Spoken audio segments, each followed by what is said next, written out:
Hey guys, welcome back. It's another episode of Recovery Talk. Today I have my friend Alex going to be on. She'll be here shortly, but just to give you guys a little bit of a reminder, the reason why I started doing these shows is because when the pandemic hit, everybody that was suffering, that's trying to get clean and sober over the last 9 months, they don't have the same resources that I had when I was sober, when I first got sober. So the closure of everything, closing down, all that stuff. The one thing that will never close is social media. People are always on their social media.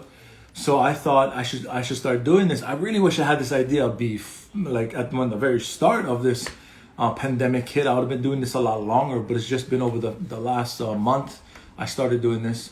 And it's very inspiring. I get a lot of messages from people. Oh, and there she is. And, I usually say this at the end, but if you have a story to tell of how you struggle with drugs and alcohol and you no longer do, please message me. And I would love to hear it. Let me see. So I'll get Alex in here real soon.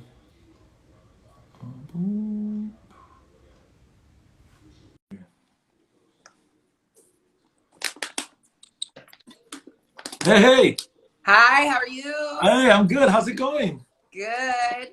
All So right. excited, Yeah. so excited, so stoked. I know. Finally meeting you kind of somewhat in person, virtually. Yeah, I know. When I first started doing this, like I've made so much new sober friends that I've never met in person before. It's just through social media, And I know you went live. I think it was last week. Was it Yeah. last week? Yeah. Well, So that was my first live, but I do a lot of I share I kind of share all the time, what is so freely and generously and graciously been offered to me, I gotta offer it back.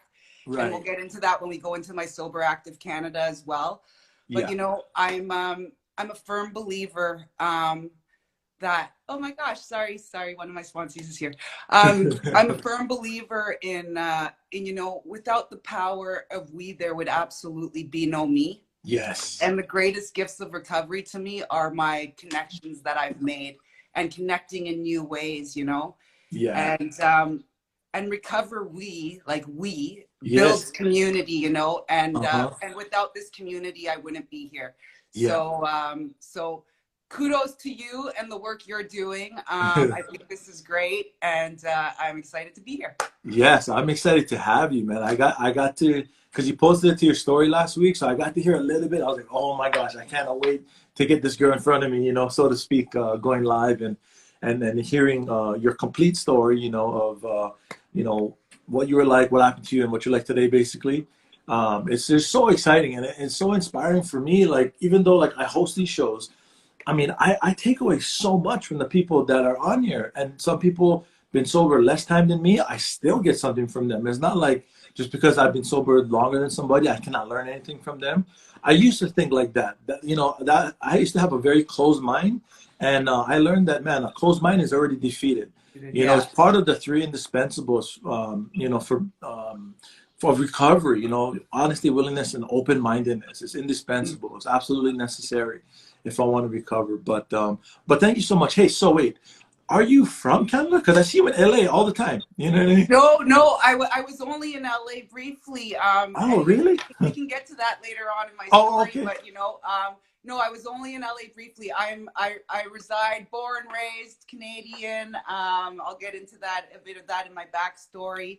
But no, I'm up here in the true north. Yeah. Well, what part of Canada? I used to live in Canada, believe it or not. Okay, where did you live? I lived in Hamilton. Okay, I know Hamilton very well. So last weekend, that show I did, Yeah. that live I did, was actually with Joey from Personalized Recognized Recovery and Church 444, and they were broadcasting out of Hess Village in Hamilton, and it's not hammered in the hammer. Oh, That's their whole concept, and yeah, so that was really cool. So you have connections to Hamilton. I actually grew up in Mississauga, so I have connections to Hamilton okay. too, because not that I have any recollection of my time there, but I was I was in Hamilton many a day off my fucking complete rocker, right? Yeah.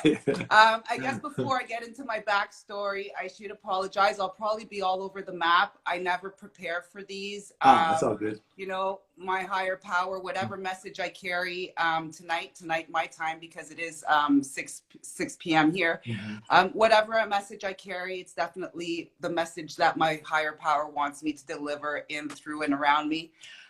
So I'm not prepared, so I'll probably be all over the map. I have a potty mouth, so just forewarning everybody now. I don't think there's any children watching anyways. Yeah. And I thought it was really cool because we already had a connection off the bat when you told me that Alika met Alex.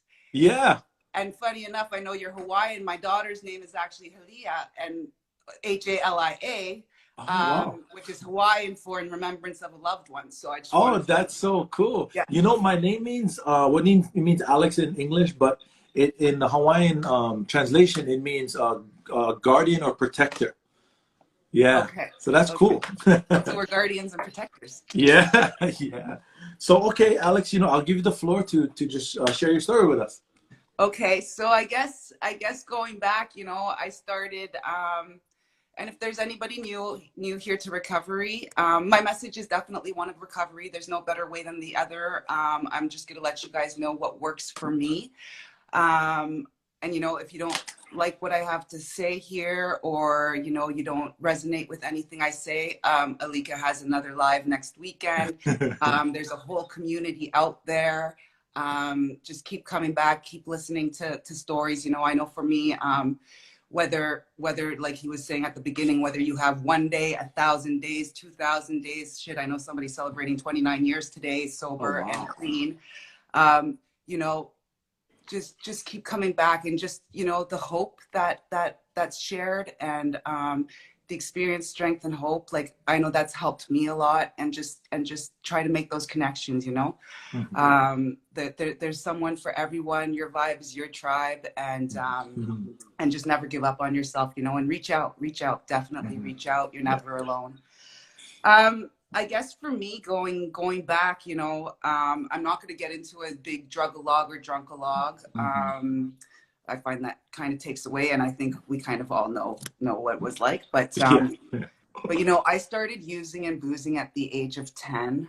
I guess going back to it now, my father was Black. And I do say that because I'll get into my, I do have an identity crisis from a very young age. And also, he was an alcoholic and an addict himself.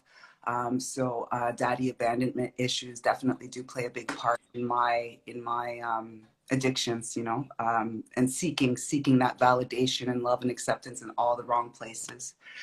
That starts from within. So going back to it, I can't even tell you, having started to use and booze at such a young age, I wanted to feel part of, I wanted to be, I was always something I was not, and in our circles, we say, you find yourself in recovery, but you can't really find anything you never lost to begin with. By the end of it, like, drugging and drinking was my identity. It was my entire being. It consumed my every thought, so I consumed it. Everything I did was high or drunk, like, being in recovery for the last 3.5 years. All my experiences now are all first evers again for me, like I was completely reborn. And I always say, April 22nd, 2017, I don't call it my clean date. I don't call it my, my sober date. I don't call it my dry date. It's my rebirth date, because that person that I was before completely ceased to exist, and that life that no longer served a purpose completely ceased to exist. So having started to use and booze at the age of 10, I can't even tell you where along that line, recreational use. Like, don't get me wrong, it was fucking fun at the beginning. It was a party until it was a party no more, and it was party Alex of one by the end of it. But I can't even tell you where along that fine line, over the years, that it became daily habitual abuse, misuse, and abuse of myself, right? yeah, so I was born to a French Canadian mother, born in Montreal, and my father was Black. So I don't know how much you guys know about French culture, but alcohol is inherent to the Mm, culture. It's for celebrations, dinner, in mm, the cooking. Like there's always wine and everything around. So I wouldn't say my mother's a problematic drinker at all. mhm, However, she was a single mother, working 3 jobs, 7 days a week, to provide for us. One of her jobs was a flight attendant. So I would see her, drink at odd hours of the day, because for her, coming home from a flight at 8 a.m. was the end of her day, yeah. So kick my heels up, relax, and have a nice glass of wine. But it was never problematic for her. My dad, however, definitely an absent father. And, I forgive him now. I've come to forgive him in recovery in the last 3.5 years. God bless him. Like, obviously I was a deplorable mother for the first 10 years of my daughter's life. However, I wasn't absent, but I was absent in a way, Mhm, and I put her in such danger. And, the people that I brought into her, what's supposed to be her safe haven, her place where she can grow and feel comfortable, that mhm, was completely, like by the end of it, I had no more judgment. I had a complete disregard for everybody, my own well-being, never mind anybody else's, right? I was so self-centered and so self-absorbed. So my dad was, that absent father, as much as my mom ensured that we kept, like, what we maintained that relationship with him, because she always said, if it wasn't for him, you wouldn't be here. He's still your father at the end of the day. But, the broken promises and the me getting ready, my mother getting us ready on Friday nights, because he was supposed to come and pick us up, and he was a no-show. And that's how it always was with him, until later on in life. He was never a father figure to me, but he definitely became my greatest party friend. We'd hang out, we'd get high, we'd get drunk together, and that's all we mhm. did together. I wouldn't confide in him. He was definitely not that father figure role, but definitely the best party friend, and Yeah. I prided him for that. Like, at the end, I'd be like, oh, good, you guys got to meet my dad. He's the shit, man. He's so cool. Because I prided myself on that. I thought, I was like, I'm so fucking cool. I'm the shit. I can out drink you, out snort you, out fuck you, out party you. You can stay up for 4 days. I'll stay up for 5. Like, this is the shit I glorified. Yeah. It was just absolutely absurd. To me, that was normal, Yeah. because it was so normalized. It was Mhm, my regular way of life. It was a lifestyle for me. Drugging and drinking was a lifestyle, right? So going back, so they got divorced when I was pretty young, and we moved away from Montreal. And I lived with my mom, so she raised me and my sister. And I had an older sister, right? So I was like kind of the little guinea pig, at 10 years old, like hanging out with my older sister and always the older crowd, and thinking I was so cool, and wanted to be accepted, and mhm, wanted to be liked, and always seeking that validation and acceptance. So I hung out with my older sister, so I always hung out with an older crowd. And one thing led to the next. I know the debate's out there. I hate that it's freaking legalized in Canada now. But, I will definitely say marijuana was my gateway drug. mhm, And, from there, just, I started just drinking a little bit, smoking weed a little bit, smoking cigarettes, because I was so cute. Like, look at the little 10-year-old. Like, mhm. she's so cute, right? And I had all these friends, and I was so popular, and it was just like, it was fun for me, right? Um, so from there, like, the disease is definitely progressive. Didn't think anything of it at the time, but, like, looking back on it now in retrospect, I can definitely tell you that I definitely had behavioral patterns and characteristics of an addict from a very young age. I just didn't know how to identify them at that point. But, like, the more I get into my recovery now and looking back at it in hindsight and in retrospect, holy shit, like, I was an addict and an alcoholic way before I knew it. So, I always had academic success, though. I did get into harder stuff. You know, I was in the rave scene very early on in its infancy in Toronto. I was the little 12-year-old raver. And that's probably where like I started dabbling into heavier shit, you know, and I've tried it all. But yeah, and but I always had academic success. You know, I fast tracked in high school. Although there was one year that I wanted to drop out, and if you could pay me to be a professional party person, that's definitely what I would have done. But you don't get paid to do that, and definitely you're spending your money. And at that point, it wasn't money that I had. But you know, going back to it now and how I was saying, you know, I definitely had those characteristics. Like I was a manipulator. I was manipulating my mom. I was already stealing money from her wallet. Here's this poor woman, so ungrateful and such a spoiled fucking brat. And you know, I always had to have what I wanted, and I needed it now, right? Instant gratification. And you know, my poor mother, who literally worked herself sick, you know, at the age of, when I was 12, she was diagnosed with stage 3 breast cancer. Like I almost lost her, and you would have thought that I would have been a little bit more grateful, and you know, I still treated her like my slave. And I was such an ungrateful brat, honestly. And you know, and she literally like unconditional love, though, you know, no matter how much I failed her in life, like she's always been by my side, and she still helps me to this day. Like she's definitely my angel, right? So yeah, so I always had academic success, and I ended up fast tracking high school and going to university at the age of 17. So that's how I ended up from Toronto or Mississauga to Ottawa. So I live in the nation's capital right now. I'm in the Ottawa-Gatineau region. And that's how I ended up here. You know, I went to university at the age of 17, fast-tracked high school, academically successful, all the bars on campus. Definitely was my place. And again, remember how I said I glorified myself on this shit? I remember like people that had met me at school that would go back, because my sister was big into the nightlife scene in Toronto. Not a big nightlife scene here in Ottawa. But everybody knew me, and everybody knew me as like, holy shit, that's your sister, man. She's the only girl I know that could like pound 3 pitchers in an hour to her name on Thursdays at Roosters, because there's like $5 pitchers or something, you know. That shit was going down. So, you know, I was like, yeah, that's me, yeah. So I totally always glorify myself on this, and I always had that academic success. And then I got my degree at the age of 20.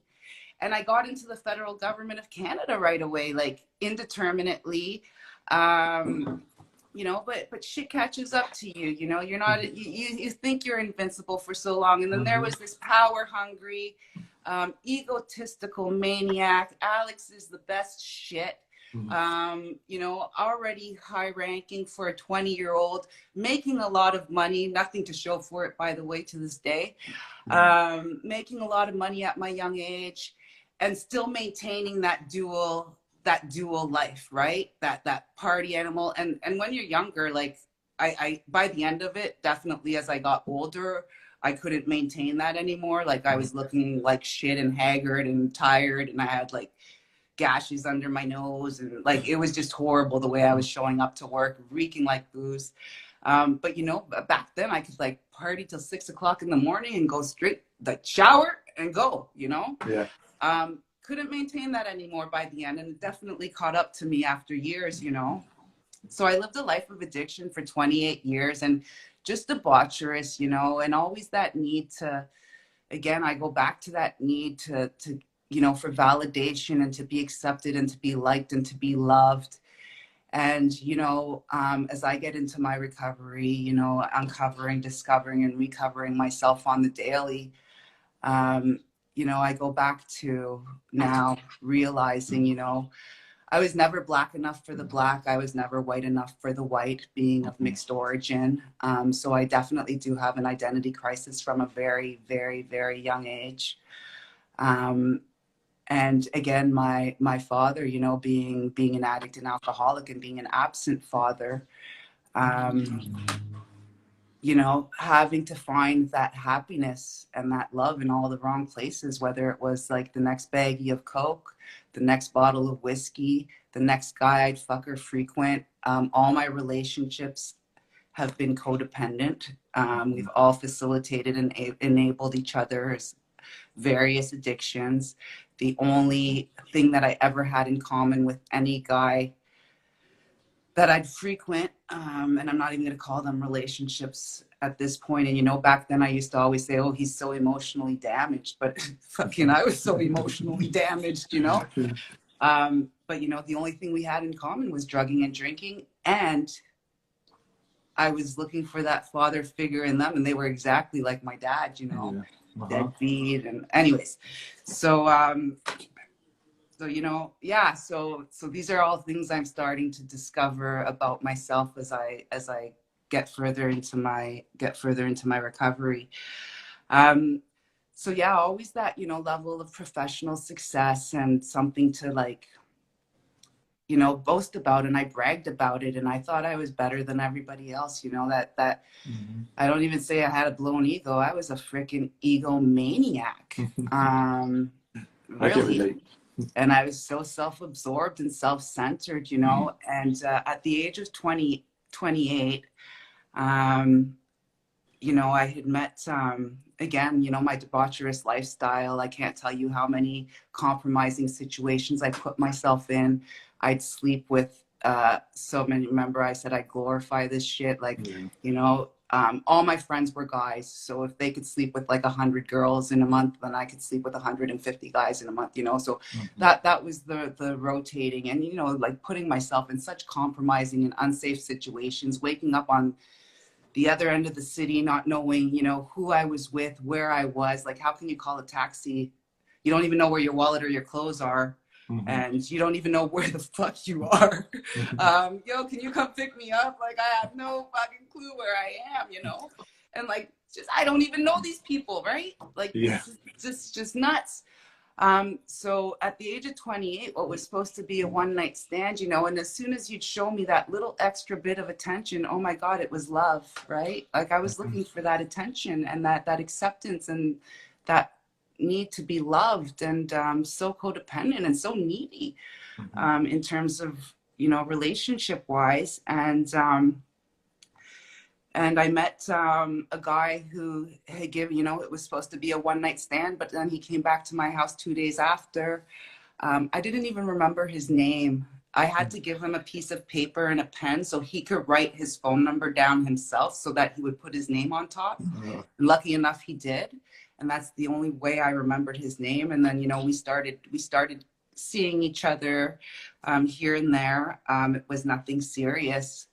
But, you know, 2 months after, I ended up getting pregnant, you know. And it's funny because, you know, I was doing a podcast interview a few months ago, and it was the first time that my daughter heard that part of my story. And she said, so I was a mistake. I've made a lot of mistakes in my life, but she was not a mistake. She was my greatest gift. It just took me 10 years to show her that she was my greatest gift. So, you know, as much as it wasn't planned and as much as that was the way my life went, you know, and I thought I was emotionally ready. I thought I was mentally ready. I thought I was financially ready. I was, you know, I was ready, and I had a great role model as, you know, for my mother being a single mother. Like, she was a great role model. As much as she questions, you know, her decisions and what she could have done differently, I have to just rest assured, Mom, like, nothing that she could have done differently would have changed the way I turned out. Like, those were my poor decisions, and I've paid the high cost of my poor decisions. So yeah, so, you know, I thought I was so ready. But for me, you know, that child as well. So going back to it, you know, I thought she is a miracle. But at that point in time, like, my thinking around it was, you know, I had been pregnant at the age of 16. I had an abortion. Why between that time, the age of 16 and 28, and the countless men I was with, and, you know, let's get real here. Like, that was not any protected sex, like, whatsoever. how come I'm pregnant now, you know? So I absolutely knew like this might be my only chance. I'm having this child no matter what. And I had given him, and you know, we had broken up a few days before because it was really not working out. There was no love there. There was never any love there. We're definitely, you know, today we're definitely not, we'll never be friends, but we do have that familial connection. But you know, I offered to him, you could be in this child's life as much as you want or as little as you want. Like I understand, but I'm having this baby, you know. And probably made the biggest mistake I could have made at the time. He wanted to be all in 100, and I let him move. He moved in with me that day. He, you know, we were together for 3 years too long.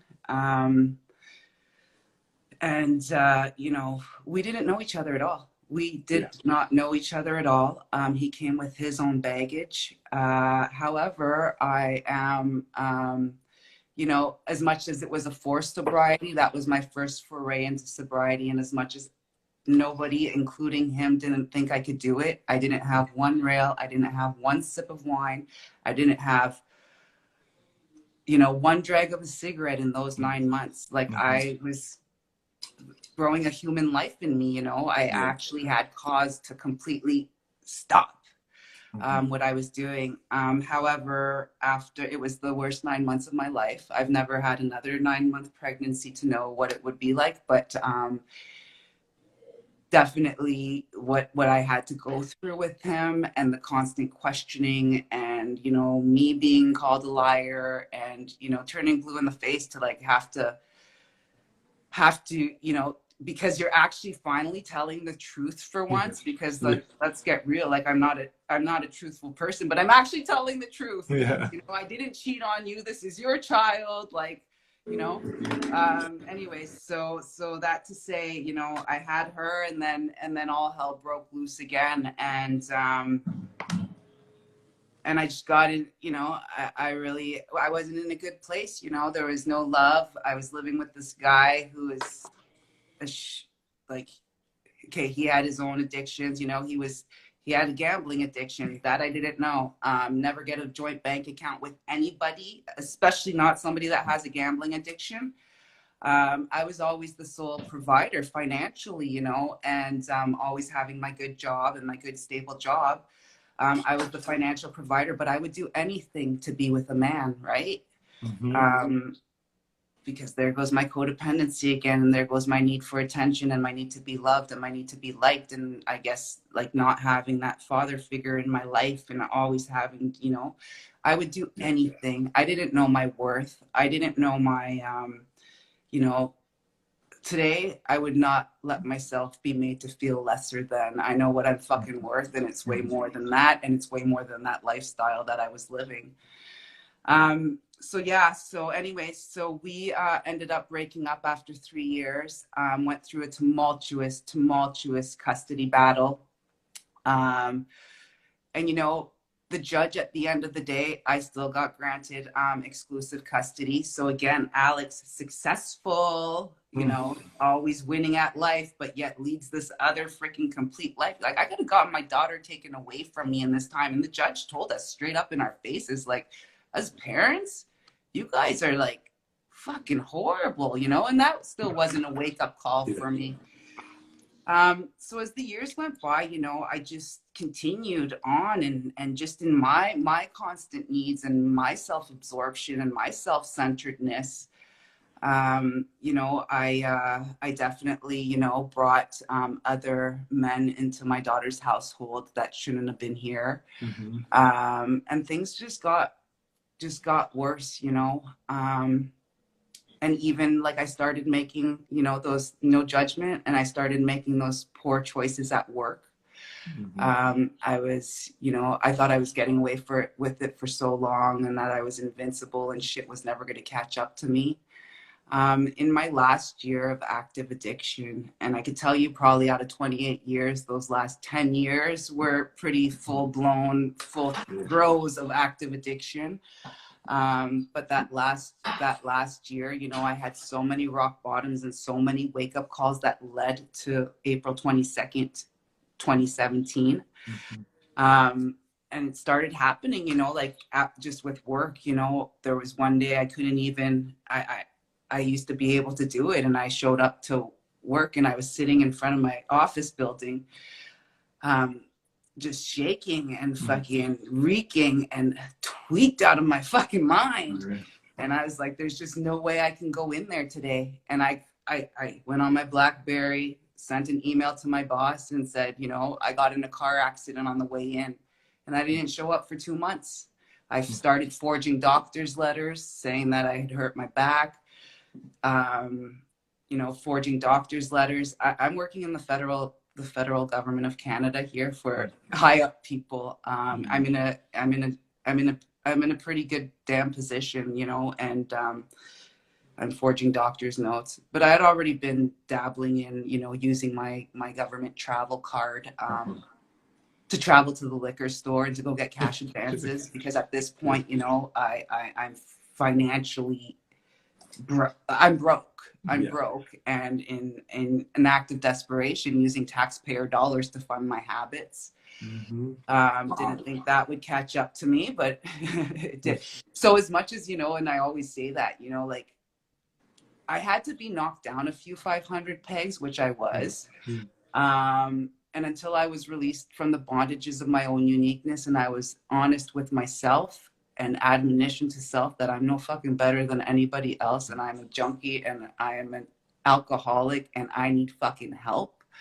Until there was that point, you know, I always thought I was, you know, there's no way I'm not a criminal. Meanwhile, I was clearly I was committing white collar crime. I'm not a criminal. I'm not this. I'm not that, you know, but I'm no better than fucking anybody else, man. I ain't shit for shit. And that's what I learned in all of this, you know? So I just started to make those kinds of poor decisions at work that I didn't know like were happening. In November of 2016, I got served with a notice of foreclosure on my condo because apparently when you don't pay the bank 7 months and you're 7 months in arrears on your mortgage, apparently they want to take that shit back. So here's me like, oh my God, you know, I'm pretty like well off professionally, should be well off financially, but nothing to show for it. About to lose my condo. There's no way that me and my daughter can live out of my car. It's so small.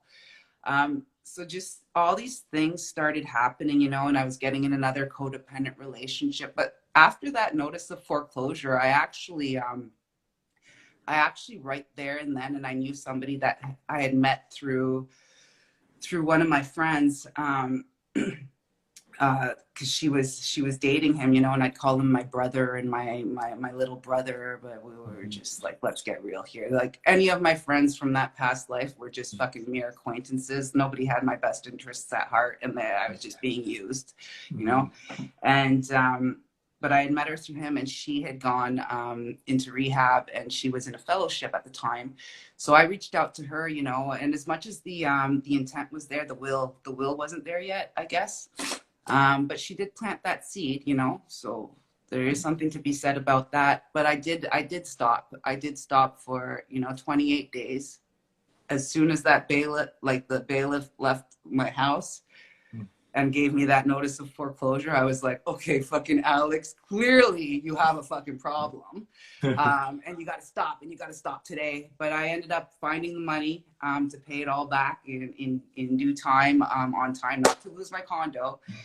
And, you know, as much as I went to the NA Masquerade Ball that year, I was still wearing a mask, you know. And actually that day that I went to the ball, you know, with my friend and my daughter, I had gotten high that morning, told myself, oh, if I give myself like a couple of hours between that and the meeting and the ball, you know, I won't be high anymore, so I'll be okay, you know.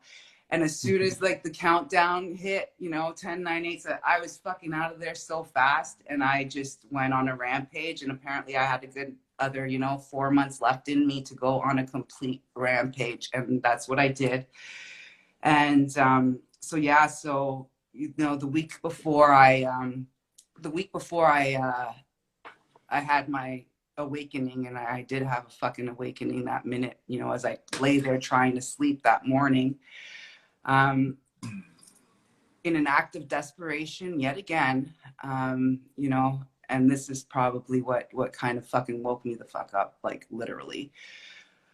I went across town because my dealers weren't even coming to my house anymore. You know, when your dealers are concerned about you, there's something up, you know? My dealers were telling me to get off the streets and like, Alex, go home. Like this is not good, you know? Like, so in an act of desperation, you know, I needed that next fix. I absolutely did. And I went across town and picked up off of somebody I did not know at all. And I could tell you, for the amount of years that I had been putting coke up my nose, I don't know what the fuck I put up my nose that day, because in a drug-induced psychosis, I thought the only way to get down from that high was going to be to kill myself. I didn't. Thank God I'm here. And, but you know, that starts getting scary, you know, that starts getting scary. My daughter was at her dad's house, lucky enough, that weekend. And yeah, I ended up coming down, and, you know, I was getting in another codependent relationship.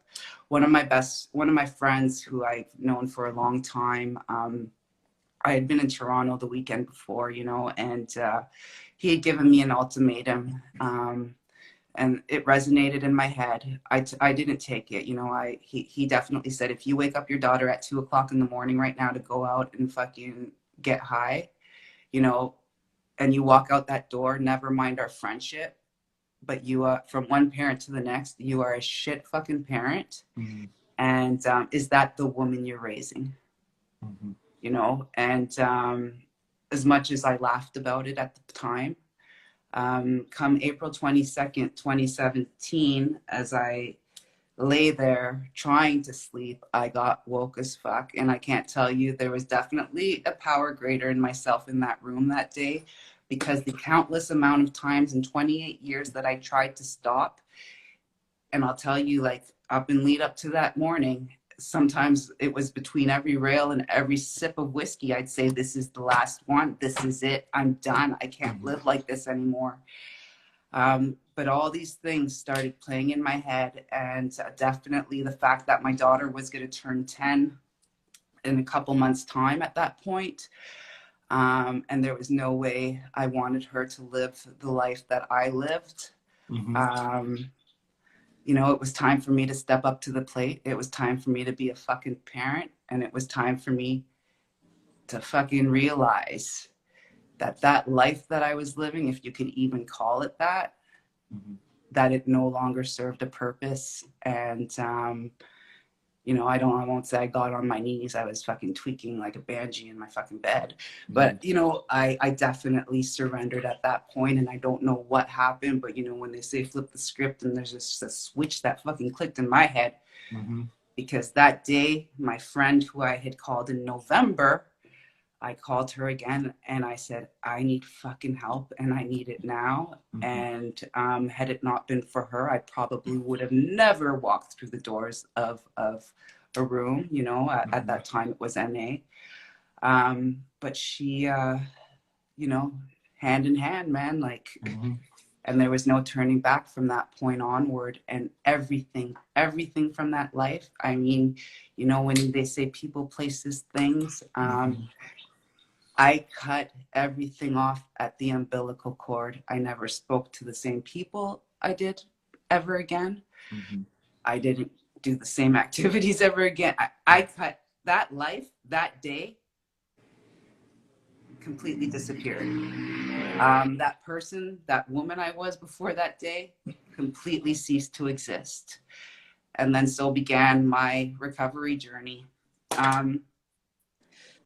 So yeah, so early on in my recovery, you know, I read John C. Maxwell's quote, the bit about, you know, change something you do daily, change your life. The secret of your success lies in your daily routine. And at that point, obviously my daily routine had just been drugging and drinking, right? So I completely overhauled my daily routine. When I got into recovery, I was 225 pounds. Wow. What they definitely do, and this is only 3.5 years ago. You know, a little over 3.5 years ago. So, you know, well, getting into recovery at 225 pounds, I could definitely tell you today, you know, like your inner self, you know, your outer self is definitely a reflection of your inner self. Mm. And reading that bit, you know, I completely overhauled my daily routine from that point onward. I was in a program, so, you know, definitely that the spiritual program and the spiritual side of things, you know, starting to work on my spirituality, starting to connect. I didn't know who the fuck I was, remember? Like, outside of drugging and drinking, I did not know who I was. I didn't even know what life was outside of that, you know? So funny enough, I was 1 month into recovery and I got called into my boss's office. I'm still in the federal government at this point. I got called into my boss's office and I thought I was going in to talk about my future staffing action plans. And within 15 minutes, I was being escorted out of the building. And in the federal government in Canada, once you're in, you're in. Like, nobody gets fired except Alex does. Wow. That shit caught up to me. Yeah. You know, but I was 1 month into recovery, thank God, because that could have completely went a different way and I would have taken the severance package and fucking flew with it, you know? Instead, I took it as an opportunity to fucking work on myself. Hey, I could go to meetings every day. I don't have a job anymore. I don't have a fucking job anymore, you know? 18 years of pensionable service. It wasn't like I was beginning career, end career. I was mid-career. But this is an opportunity for me to fucking work on myself inside and out, right? So started going to meetings every day. You know, started to do my daily morning recovery devotional, prayer, meditation, all this shit I've never done before in my life. I see that you're doing Beachbody, Insanity, or whatever. So I started out with just Beachbody, and let me tell you, I was so out of shape. I couldn't even do 2 minutes of my size back then. Yeah. But I did the 3-week yoga retreat and started connecting my breath, mind, body, soul. I could honestly tell you, like, and getting into healthy eating habits and starting to recognize that importance. You know, definitely addiction is a dis-ease. I always put the hyphen mark between it. It's a dis-ease with myself. You know, I have a mental obsession, a physical compulsion, and a spiritual malady. So I started realizing that I had to attack all three. You know, it's mind, body, and soul work. It's ensuring that synergies, that interplay, right? Your whole being, a holistic approach to it. So, you know, when I adopted clean living, I adopted clean eating, like clean 100. So, you know, when I decided to rid myself of all toxicity in my life, from people, places, things, thoughts, substances, right down to the food I consumed, because I'll tell you what, at 225 pounds, a lot of people question the fact of how can Alex be a fucking cokehead when she's 225 pounds. After a certain amount of years, your body just adapts to it. Like, let's get real, you know, that powder diet no longer works. But I was so malnourished. And as much as I'd be on a 4 or 5 day bender, as soon as I decide, okay, maybe it's time to get a little food in my body, maybe get an hour or two of sleep and to start all over again. In that 2-hour period, I could tell you what, I was binge eating and I could eat 2-3 pizzas to myself. You don't know what a poutine is, but a poutine is a French delicacy here in Quebec. It's French fries, cheese curds, and gravy. The poutine. I could eat 6 of those to myself. You know, and everything I was putting in my body, from the drugs to the food, was all fucking junk and garbage and toxic, right? So I totally changed that. And then, you know, I started realizing how important nutrition was, not only to my physical health, but to my mental health. And good physical health obviously promotes good mental health, and vice versa. And how important nutrition was. So I haven't even so much had refined sugar, or, you know, I try to eat everything as natural and whole as possible. Almost raw, basically. But do you ever use stevia? I don't even use stevia. I try not to do anything processed. So I will do natural sugars, but more like your raw honey and my 100% maple syrup. Lucky enough, I'm in Canada and in Quebec, so it's available everywhere. But, you know, so even just changing, so clean living, 100, you know, and really doing that mind, body, and soul exercise on the daily. I truly do think, you know, my higher power gifted me with a calling just because of my own personal transformation. But I did, you know, I no longer had a job, and what I've known for 18 years as a public service employee. Mm-hmm. And I now say, and now I say it's funny, I always say, I'm of more service to the public now than I ever was in my 18 years in the public service, you know. And I'm back in the public service though, so I'm at 21 years now, and that's a story Oh, for if we still have time. So yeah, so you know, I went and got my health coaching certification, you know, because as much as I'm addicted to bettering myself, I'm addicted to helping others better themselves, you know, and I only work with recovering addicts and alcoholics that's awesome. to reach their optimal health and wellness goals, right? And to live a life unaddicted, because seriously, like, let's get real here. The goal is not to be sober. The goal is not to be clean. It's to love yourself enough to live an addiction-free life. And, you know, happiness is a byproduct of a life well lived, you know? Right. I And totally agree. I that's what got I it. Yeah. finally learned, right? But it's a fucking inside job, Uh-huh. and it's about self-care, you know, and that maintenance, right? And self-care, like, it's beyond bubble bath and chocolate. And some days that's all it fucking is.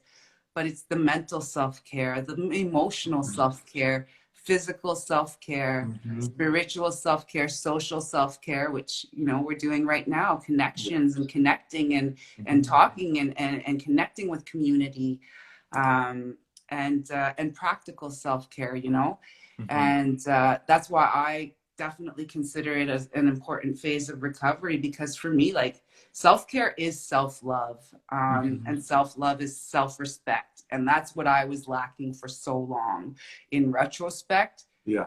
all my years of addiction is definitely a complete blatant, that 225-pound woman at the age of 38 entering recovery was definitely a culmination of 28 years of substance abuse, but a complete lack of self-respect for herself. Mm-hmm. So therefore, I didn't command or demand respect from anybody else, nor did I give it to anybody else. A complete disregard for my health and wellness and anybody's well-being, including my own and my daughter's, Right. our safety and security.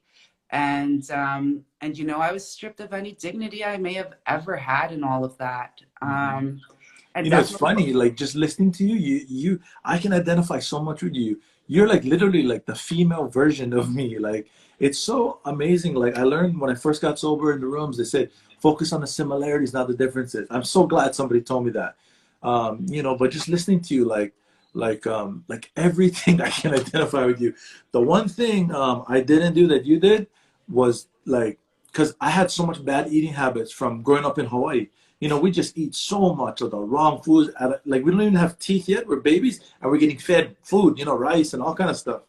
You know, so but we got about 10 minutes left. Is it okay. okay if I ask you some questions now? Is that cool?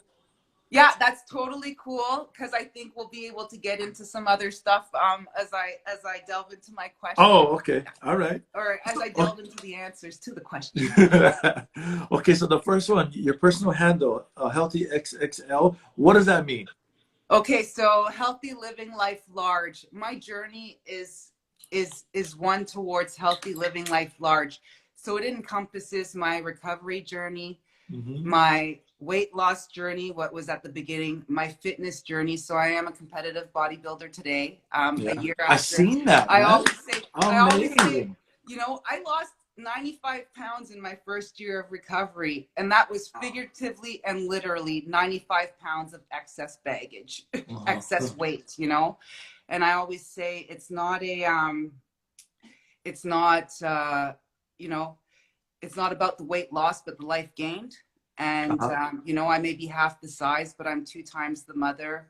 Uh-huh. woman and individual I ever was, because previously, like, I was just a human doing. I was never a human being, Uh-huh. and I merely existed. I did not fucking live. And today I'm living, and I'm living this life for everything it's fucking worth, including, you know, knowing my own worth and what I Yeah. deserve, and what I'm capable of, you know, tapping into my potentialities and my capabilities, and you know, yeah, so yeah, giving myself what I deserve, and give it, especially, you know, giving my daughter the mother she so deserves, you know, and giving us a quality of life in which we can both grow, thrive, and prosper together. And I think Right. that's what I'm really doing this for. So that healthy living life large, it encompasses all my journeys. It encompasses my, you know, my single mother journey, my Mhm. all my journeys, right? Yeah.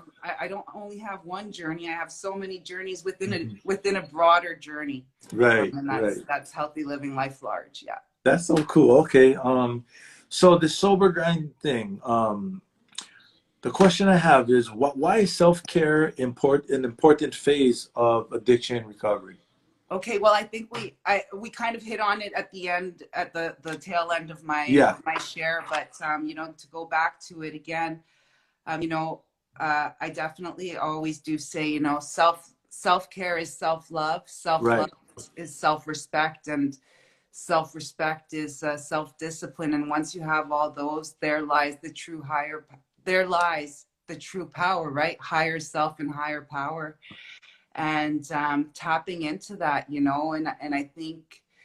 Again, you know, having a dis-ease, you know, addiction is definitely a dis-ease. And no matter what Mhm. addiction, what your addiction is addiction. And there's some kind of mental obsession, physical compulsion, and spiritual malady. And you're at a dis-ease with yourself, you know, you're using it as coping mechanisms, self-medicating, you name it, right? Mhm. Trying to fill voids, trying to, you know, suppress underexpressed areas of yourself, filling voids in your life, Yeah. with substances, right? Substances Mhm. or activities. So yeah, so you know, self care is definitely super, super important. I think, you know, at the end of the day, recovery is a transformative process of itself. You know, Yeah. you're discovering, uncovering, and recovering yourself on the Mhm. daily. Uh-huh. It's a transformative, ongoing, daily, lifelong, God willing process.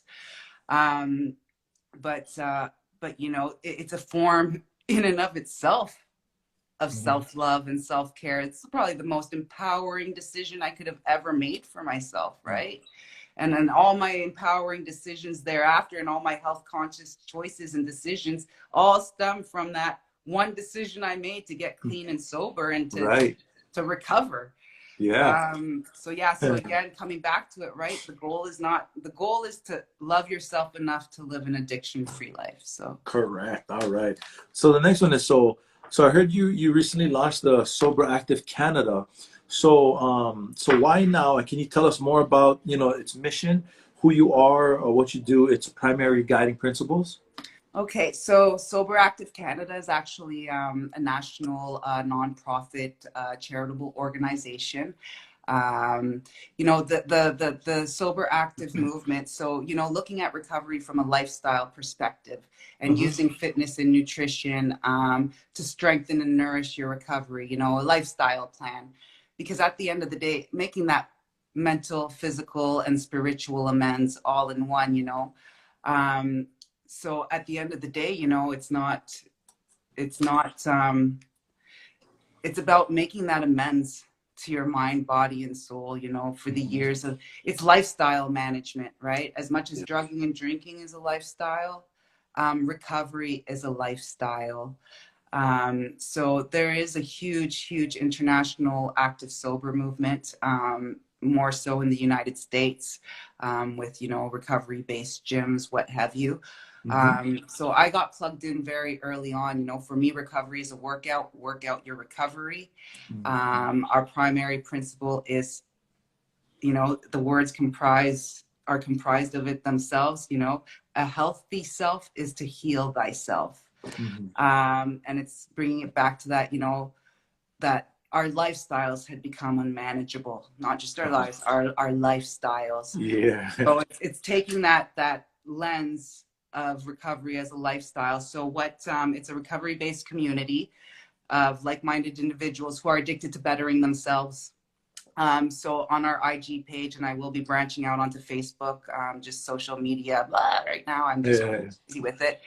But right now on Instagram, we do share stories of experience, strength, and hope, but more fostering health, hope, and healing. So we do have our weekly feature of a recovery MVP, resource-based information, the importance of self-care, journaling, those types of things, the sober grind, right? Yeah. So a lot of resource-based information. And also, we do host locally based events. Now it's a little bit harder because of the cold, like up here in Canada, there is a winter. So, it's for like-minded individuals, and it's really a place where people in recovery come together. And you know what? All A's, always. It's open to all A's, always. Any addiction, any pathway to, and any stage of recovery that you're in. So it's really, bringing that health, hope, and healing, fostering it, and bringing physical activity and nutrition into a strength to strengthen and nourish your recovery. And we do host locally based events that couple group physical fitness, getting together in a group, or beginner workouts, beginner yoga, guided meditation in a park, coupled with a 12-step style format meeting. Oh, that's so cool. Because it's all A's, any anonymous group or any addiction. It really comes down to our topics of discussion are about again, nutrition and recovery, fitness and recovery, lifestyle management, that type of thing. So definitely open to all A's, and it's just a 12-step style format meeting. But sometimes they're so small that they become healing circles. Right. But it's really cool. It's really cool. Cool. Well, we're running out of time, but I'm gonna combine these two last questions. So, how can people connect with you on Sober Active Canada, and what would you say to a newcomer that's tuning in now, or I'm gonna post this later, that will watch it, to kind of inspire some hope into them? Okay. So to connect with me, Sober Active Canada, very easy. And you know what? We're borderless.